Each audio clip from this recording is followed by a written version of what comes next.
ఈరోజు మా ప్రధాన పత్రికలు ఉన్న వార్తలు, వాటి వెనక ఉన్నటువంటి నిజాలు నిగ్గు తేల్చే ప్రోగ్రాం న్యూస్ అనాలిసిస్. మర్చిపోకండి, ఇది కేవలం వార్త విశ్లేషణకే కాదు, వార్త అనాలిసిసే కాదు, ఇది వార్తల వెనుక దాగి ఉన్నటువంటి విశ్లేషించేటువంటి న్యూస్ పోస్ట్ మార్టం కూడా నిజాలను నిగ్గు తేల్చే ప్రోగ్రాము.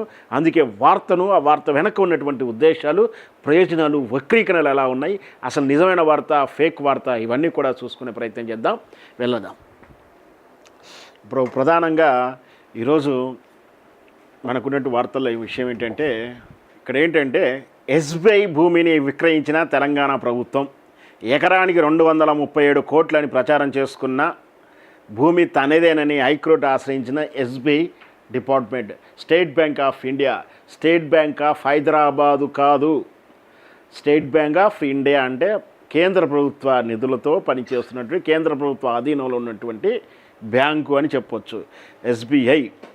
గత నెల 28వ తేదీన రాయదుర్గం పరిధిలో ఉన్న నాలెడ్జ్ సిటీలోని సర్వే నెంబర్ 83/1లో ఉన్న భూమిలో ఒక్క ఎకరం 237 కోట్ల రూపాయల చొప్పున యాక్షన్ ద్వారా విక్రయించిన ప్రభుత్వం.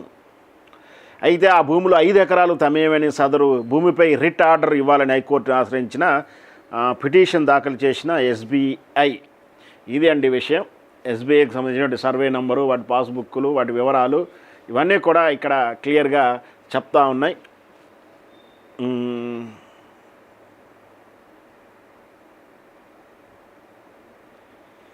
ఆ తర్వాత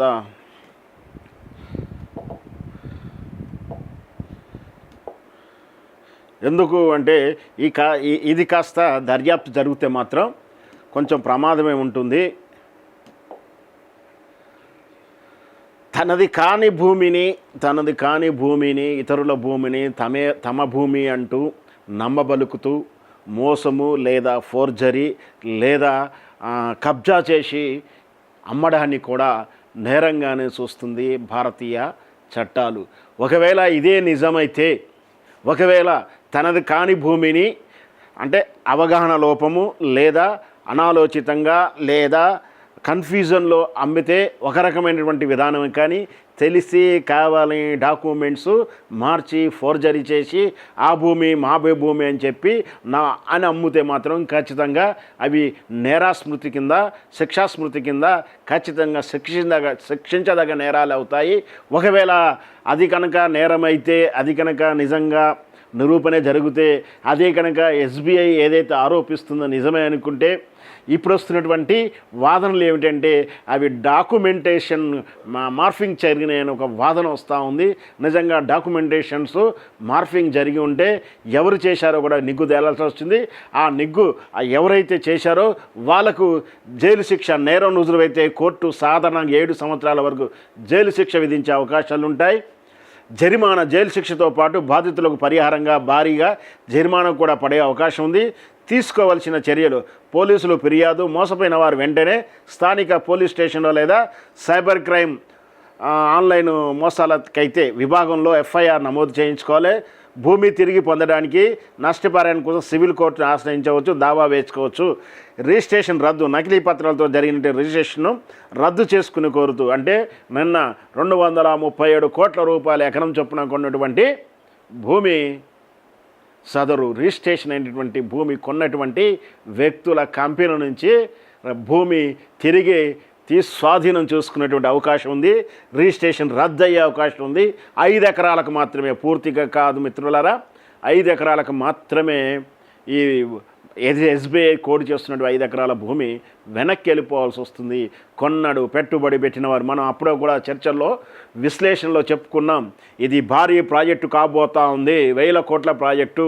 అంటే భూమికి స్వాధీనం చేసుకోవడానికే పెట్టుబడే 1000 కోట్లు అయితే, అన్ని ఎకరాలలో మళ్ళీ తిరిగి దాన్ని కమర్షియలైజ్ చేసుకొని తిరిగి పెట్టుబడి నుంచి లాభాన్ని ఆర్జించాలంటే మళ్ళీ 1000 కోట్ల రూపాయలు అవసరం ఉంటుంది. అంటే 1000 కోట్ల పెట్టుబడి పెడుతూ 1000 కోట్ల రూపాయల నిర్వహణ పెట్టుబడి పెట్టేటువంటి దమ్మున్న వ్యక్తుల గురించి, వాళ్ళు రాజకీయ వ్యవస్థలకు భయపడకుండా ఇన్ఫ్లుయెన్సబుల్ ఉన్నటువంటి వ్యక్తుల పెట్టుబడిదారుల కోసం వెతుకుతున్నారు. వీటి వెనక కొన్నారంటే వాళ్ళ వెనక బలమైనటువంటి శక్తులు ఉంటాయి, వాళ్ళ బినామీలు ఉంటారు, రాజకీయ నాయకులు ఉంటారు.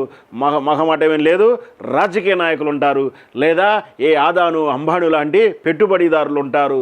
వాళ్ళు ఎవరున్నారో వాళ్ళ నిగ్గు కూడా తేలాల్సి ఉంటుంది. ఖచ్చితంగా వైట్ మనీలోనే పేమెంట్ చేయాల్సింది. ఇన్ని వేల కోట్ల రూపాయలను యాక్షన్లో కడుతున్నప్పుడు, వేలంపాటలో కొనుక్కున్న వాళ్ళు సదరు కంపెనీ ఖచ్చితంగా వైట్ మనీ రూపంలో కట్టాల్సింది. ఇన్ని వేల కోట్ల రూపాయల వైట్ మనీ కట్టేటువంటి దమ్మున్నటువంటి వ్యక్తులు ఎవరు, దమ్మున్నటువంటి రియలేటర్లు ఎవరని కూడా బయటికి రావాలి. వాళ్ళ వెనుకున్నటువంటి వ్యక్తులు ఎవరో బయటికి రావాల్సి ఉంటుంది. మొత్తం మీద మొదలు పెట్టకముందే ఆదిలోని హంసపాదనట్టు వీళ్ళు ఈ విధంగా నష్టపోతే మరి ఆ తర్వాత జరగాల్సిన లాంఛన కార్యక్రమాల్లో భూమి స్వాధీనంలో తలవంపులు జరుగుతూ ఉంటాయి. వాటికి ఏం జరగబోతుంది, దీన్ని ఏ విధంగా పరిష్కారం చేయబోతారు, వీటికి సంబంధించినటువంటి నిజంగా ఇది మ్యానిపులేటెడ్ చేసి కావాలని మోసం చేస్తే ఖచ్చితంగా చీటింగ్ యాక్ట్ అవుతుంది. చీటింగ్ సెక్షన్ల ప్రకారం మోసం జరగబోతుంది. పైగా ఇది వేల కోట్ల రూపాయలకు సంబంధించిన అంశం కాబట్టి ఇది ఖచ్చితంగా మళ్ళీ ఎన్ఫోర్స్మెంటు ఈడీలు ఎంటర్ అవుతాయి. ఈడీలు ఎంటర్ అయినాయంటే మనకు తెలిసిందే, కేంద్ర ప్రభుత్వంలో ఉన్న నరేంద్ర మోడీ ధ్వజమైనటువంటి అమిత్ షా నరేంద్ర మోడీ గారు ఏ విధంగా దాన్ని మల్టిప్లై చేసుకొని వాడుకుంటారో వాళ్ళ ఆధీనంలోకి వెళ్ళిపోతుంది, వాళ్ళ కోటరీలోకి వెళ్ళిపోతుంది. ఆ నాయకుడు, ఆ ప్రజానాయకుడు ఖచ్చితంగా వాళ్ళు చెప్పినట్టే వినాలి, లేకపోతే వాళ్ళకి పదవి గండం వస్తుంది, లేదా జైలు శిక్షలు విధించాల్సి వస్తుంటుంది. వాళ్ళు కనుక మళ్ళీ ఈడీ ఎంటర్ అయితే మళ్ళీ వాషింగ్ పౌడర్ వాడుకున్నారంటే ఖచ్చితంగా పునీతమైపోతారు. వాళ్ళకు వాషింగ్ పౌడర్ అవినీతి మొత్తం మరకలని వెళ్ళిపోయి వాళ్ళకు కాషాయం దండలు వచ్చేస్తాయి. ఇది చరిత్రలో పునరావృతం జరుగుతూనే ఉంది. గత 12 సంవత్సరాల నుంచి మనం చూస్తూనే ఉన్నాం. మరి ఈ ఎస్బీఐ భూమి అమ్మకం ఎక్కడి వరకు దారి తీస్తుందో అంటే, ఇక్కడ ఎస్బీఐ భూమి 5 ఎకరాలు చిన్న విషయం కాదు. దీని వెనుక జరిగినటువంటి లావాదేవీలలో ఈడీ ఎంటర్ అయితే ఖచ్చితంగా ఎసలు వచ్చే ప్రమాదం ఉంది. వీటి వెనక ఇంత ప్రమాదం ఉంది కాబట్టి ఇంత సీరియస్గా మనం విశ్లేషించుకుంటున్నాం. ఏం జరగబోతుందో వేచుదాం. ఇది కేవలం ప్రస్తుతానికి మాత్రం ఆరోపణ మాత్రం ఎస్బీఐ పిటిషన్ వేస్తున్నటువంటి విషయం. దీనికి ప్రతిగా తెలంగాణ ప్రభుత్వము లేదు, మా డాక్యుమెంటేషన్ కరెక్టు, మా దగ్గరే ఉన్నటువంటి భూములు ఇవి మాయే అని చెప్పేసి వాళ్ళు నిరూపించుకునే ప్రయత్నం చేస్తే ఎస్బీఐ మీద మళ్ళీ తప్పుడు ఆరోపణ మీద కేసు కూడా నమోదు చేయాల్సిన అవసరం కూడా వస్తుంది. అంటే ఈ ఇద్దరి మీట్ల ఎవరో ఒకరు అబద్ధం ఆడుతున్నారు, ఎవరో ఒకరు మోసపోయారు, ఎవరో ఒకరు మోసం చేస్తున్నారు అనేది క్లియర్గా ఉంది. మరి దీన్ని ఎంత దూరం వెళ్తుంది, ఏం జరుగుతుంది అనేది మనం వేచి చూద్దాం. Hi friends, thank you for watching this video. ఈ వీడియో గనుక మీకు నచ్చినట్లయితే దయచేసి లైక్ చేయండి, షేర్ చేయండి. ముఖ్యంగా మా ఛానల్ 24/7 న్యూస్ టీవీని సబ్స్క్రైబ్ చేసుకోండి. ఆ తర్వాత మీ విలువైన అభిప్రాయాల్ని, మార్పులు, చేర్పులు, కావాల్సిన వీడియో ఏమన్నా ఉంటే మన వీడియో కింద కామెంట్ సెక్షన్లో కామెంట్ రూపంలో తెలియజేయండి. నమస్కారం, సాయిదంచిక మాట్లాడుతున్నాను. ప్లీజ్ సబ్స్క్రైబ్, షేర్, లైక్ చేయండి 24/7 టీవీ ఛానల్. హాయ్ నమస్తే, నేను మీ Sonia Akula. Please subscribe to 24/7 news TV. Hi అండి, అందరికీ నమస్తే. నేను Mankota Prasad. Please do subscribe 24/7 news TV. Political, entertainment and infotainment updates కోసం like, share, subscribe 24/7 news TV.